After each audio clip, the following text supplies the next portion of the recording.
नमस्तम। Delhi NCR के सांसदों, विधायकों एवं पार्षदों से जनता के 8 सवाल। Ministry of environment, NGT, Delhi सरकार का ट्रांसपोर्ट मंत्रालय एवं कुछ अन्य संस्थाओं ने मिलकर के दिल्ली की जनता पर एक बड़ा अत्याचार किया है। इन लोगों के साथ एक बहुत बड़ा षड्यंत्र खेला गया है। 10 वर्ष से ऊपर के डीजल वाहन एवं 15 वर्षों से ऊपर के पेट्रोल वाहन को दिल्ली एनसीआर में प्रतिबंधित कर दिया गया है। नाम लिया गया है प्रदूषण का, परंतु वास्तविक कारण कुछ और ही है। इस मुद्दे को लेकर के मैं आपसे कुछ सवाल पूछना चाहता हूं। सवाल नंबर 1, सरकार कोई कानून रेट्रोस्पेक्टिवली कैसे लागू कर सकती है, अर्थात पीछे से कैसे लागू कर सकती है? यदि आप नए वाहनों के लिए कुछ कानून बनाते हैं तो बात फिर भी समझ में आती है, परंतु पुराने वाहनों पर, जिन लोगों ने पहले ये वाहन परचेज कर लिए थे, खरीद लिए थे, तब तो ऐसी कोई शर्त नहीं थी। सवाल नंबर 2, एक डीजल वाहन जो कि 9 वर्ष 364 दिन तो ठीक चलता है और अचानक से 10वें वर्ष वो खराब हो जाता है। एक पेट्रोल वाहन जो 14 वर्ष और 364 दिन ठीक चलता है और अचानक से 15 वर्ष होते ही उस वाहन को आप बेकार कह देते हैं, उसको कबाड़ कह देते हैं। ये कहाँ का न्याय है? इसके पीछे कोई वैज्ञानिक कारण हो तो वो भी बताएं। सवाल नंबर 3, समय समय पर वाहनों की प्रदूषण जांच होती है और प्रदूषण जांच करने के बाद उनको प्रदूषण का सर्टिफिकेट भी मिलता है कि भैया इस वाहन से अब प्रदूषण नहीं हो रहा है, और उसके पैसे भी देने पड़ते हैं जनता को। तो ऐसे सर्टिफिकेट की क्या उपयोगिता है? अगर आपने 10 वर्ष और 15 वर्ष का कानून बनाया है तो बीच बीच में आपको जांच करने की कहाँ आवश्यकता है?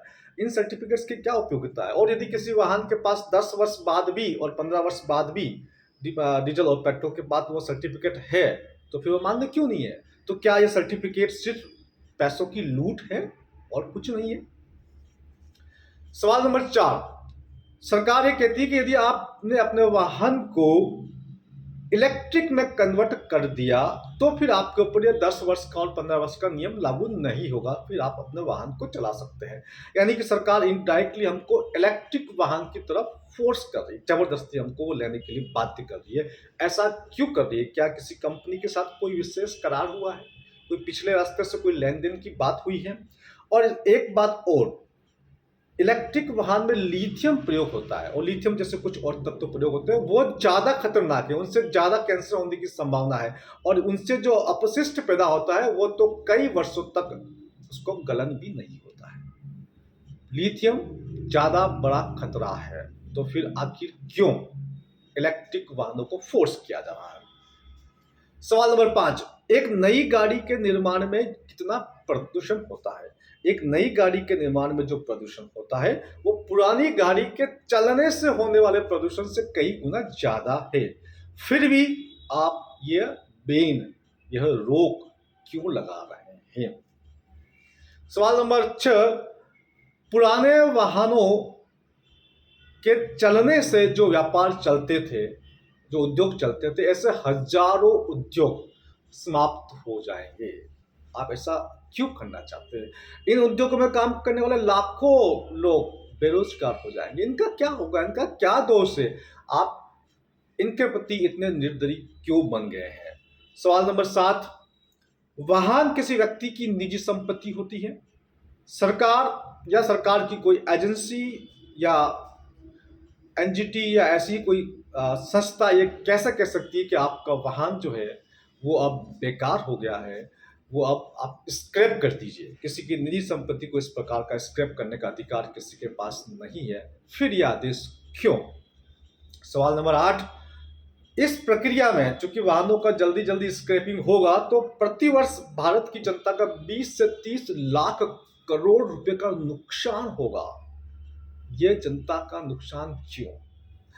तो मैं समझता हूं कि यह बड़े ही महत्वपूर्ण सवाल है और इसी चीज को लेकर के हम लोगों ने 16 नवंबर 2022 को एनजीटी दिल्ली को एक ज्ञापन दिया था। ये ज्ञापन की कॉपी है, ये आप देख सकते हैं, ज्ञापन की कॉपी है। और ये बड़ा सा हमने एक ज्ञापन तैयार किया था जिसमें कई सारे मुद्दे हैं, कई सारे पॉइंट्स हम लोगों ने लिखे हुए हैं। यह ज्ञापन हमने दिया था और इसी क्रम में हमारा अगला प्रतिवेदन पर्यावरण मंत्रालय को 2 दिसंबर 2022 को सुबह 11 बजे दिया जाएगा। आप लोग यानी कि जो दिल्ली एनसीआर के सांसद है, जो विधायक है, जो पार्षद है, आप लोग 2 दिसंबर 2022 को सुबह 11 बजे ministry of the environment, forest and climate change अर्थात पर्यावरण, वन और जलवायु परिवर्तन मंत्रालय भारत सरकार में आकर के अपनी स्थिति स्पष्ट करें। कृपया ध्यान दें, यह आंदोलन किसी पार्टी का नहीं है, किसी संगठन का नहीं है, यह एक जन आंदोलन है। तो जन आंदोलन की जो मर्यादा होती है उस मर्यादा को बना के रखें। साथियों, मैं आप लोगों से कहना चाहूँगा कि इस वीडियो को सभी दिल्ली एनसीआर के सभी सांसदों के पास, पार्षदों के पास, विधायकों के पास, उनके समर्थकों के पास, उनके अधिकारियों के पास, उनके कार्यकर्ताओं के पास अधिक से अधिक संख्या में पहुंचाए ताकि उनका जवाब हम लोगों को मिल सके। जय हिंद, धन्यवाद।